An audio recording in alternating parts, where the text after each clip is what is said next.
Hello, friends. This is Gayla here. I'm going to be reading a book called Wendy's Colony. I got it from the Women of Proverbs Facebook group, and I thought that it would be very enlightening for all of us. This was written in 2012 by a gal up in Canada, way up north. So this is a what if scenario for her and her family. Chapter 1. Blackout. The power's out again. It seems every couple of days there's another solar flare messing with the grid. This one had to be close. We could see the sky turn a brilliant orange, red, and gold. My eyes are still stinging from the brightness. I can only imagine how bad that they'd be if I hadn't been wearing sunglasses. It usually takes the power company a couple of days to get things back up and running after one of these events. So for now, all I'm worried about is what to cook for supper. It'll have to be something simple that I can throw in the fire pit. I grab some newspapers and kindling and go out to light the fire. I'm pretty sure there's a nice package of pork chops near the top of the freezer. That'll do. I take them out and let them defrost a bit while the fire is building. The boys will be home soon. There's not much I can do in the house right now, so I grab a bucket and head for the garden. We've had a frost already, so most of the garden is done for the year. But there's still root vegetables, corn, dry beans, and a few small green tomatoes in the greenhouse. I pick all of the tomatoes and corn and even find a couple of small cucumbers that look okay. I know I should get the rest of the root vegetables dug up before I let the turkeys into the garden to clean up, but their pen has been empty of greens for a while now. I'm done with the beets, plenty canned in the basement, so I decide to chance it on the carrots and mangels and open the gate. Within minutes, the hungry turkeys, ducks, and geese are feasting on what remains of the garden. Nana and Sheila, a pygmy and spring kid, are happy with the fresh abundance too. They've been living with the birds in hopes of not getting them knocked up this year. I putter away for quite a while when I realize the buses haven't come yet. Where are the boys? I go back to the house to check the time after 5 p.m. Oh my gosh, I grab the phone and call them and discover that there's no signal. Oh great. I shut it off because who knows when I'll be able to charge it again, and searching for signals is hard on the battery. Number 4, my youngest, who is still homeschooling, has been sitting at the table drawing while I was outside. I tell him we might as well go to Grandma's next door for a bit. We head up there on my quad. When we round the bend, I can see 3 people walking up the road. We sit at the end of the parents' drive and wait a bit to see the people that are coming closer. It's the boys. We ride up to meet them. They tell me the buses quit on the highway just outside of town. There are vehicles stopped all over the place, and people standing around stranded, not knowing what to do. All the cell phones are out. The Bigs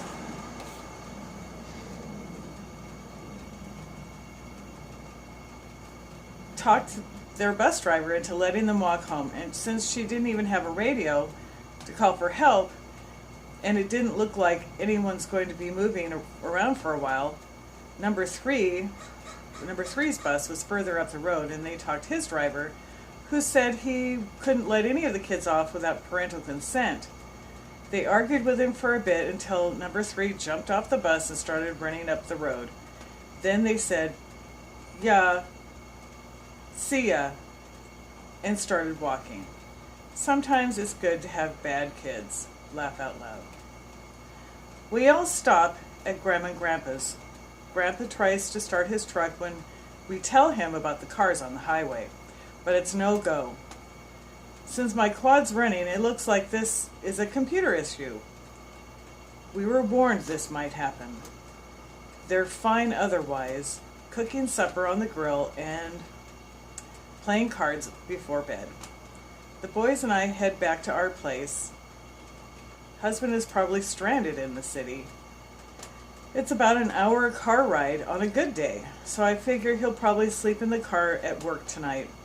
The boys change into farm clothes, then do chores. The water barrels are full, so they cart some water over to the turkey pen. I go back to the fire pit and toss on some more wood. I go into the house, peel potatoes, chop them, add bacon grease, lemon pepper, seasoning salt, and wrap them up in tin foil. Back outside, I put them on over the fire pit on the grill and start cooking. Pickled beets will round out our supper. The boys join me around the fire pit when they're done with their chores.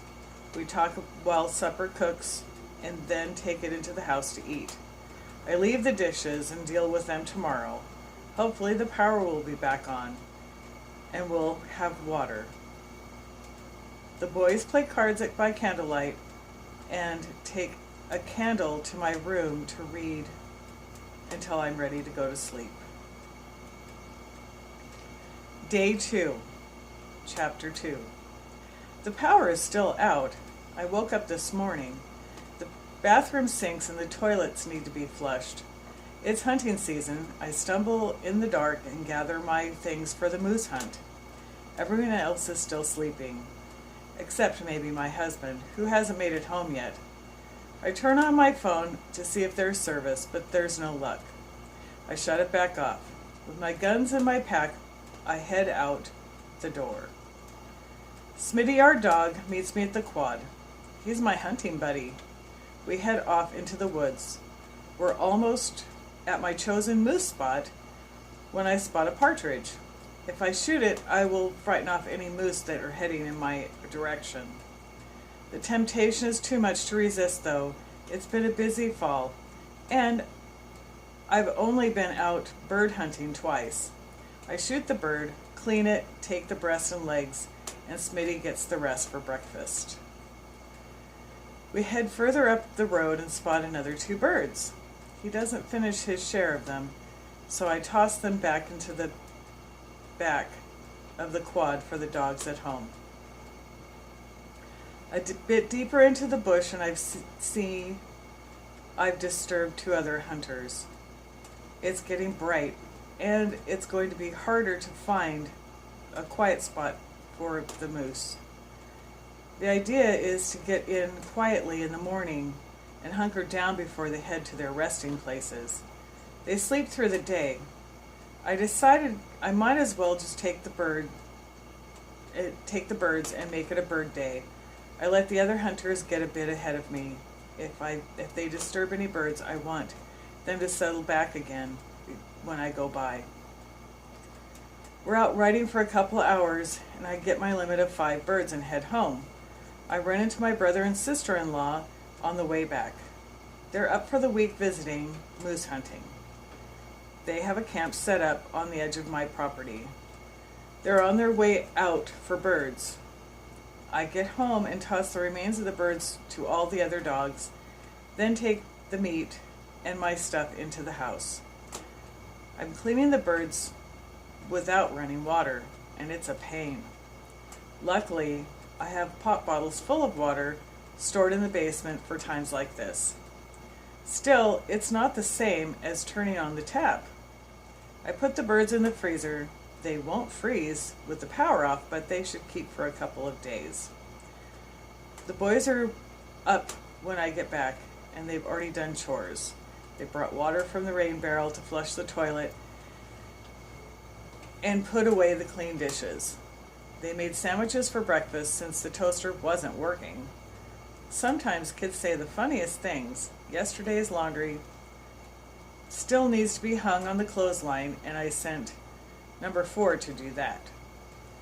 It's a quiet afternoon. Grandma stops by to see how we're doing and invites everyone for supper. It's Thanksgiving, and we're having a pot of chili. That's the normal for us. We don't do a big turkey dinner during opening season of moose hunting. Dad's got his generator running, but the truck still won't start. I try the cart, but it won't start either. I check my phone again, still no service. Grandma had the radio on earlier, but there's only one station that comes in our area, and it's mostly static. She says that she thinks that they're saying the blackout is across the country and into the States. It could be a while before we have electricity back on. I go for a nap and the boys play cards.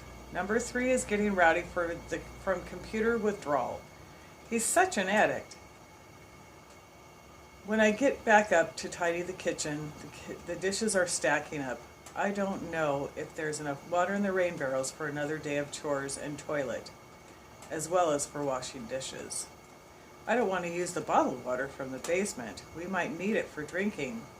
I send the littles out to the recycling to find extra pop bottles. We can fill them at the spring at Grandma and Grandpa's house.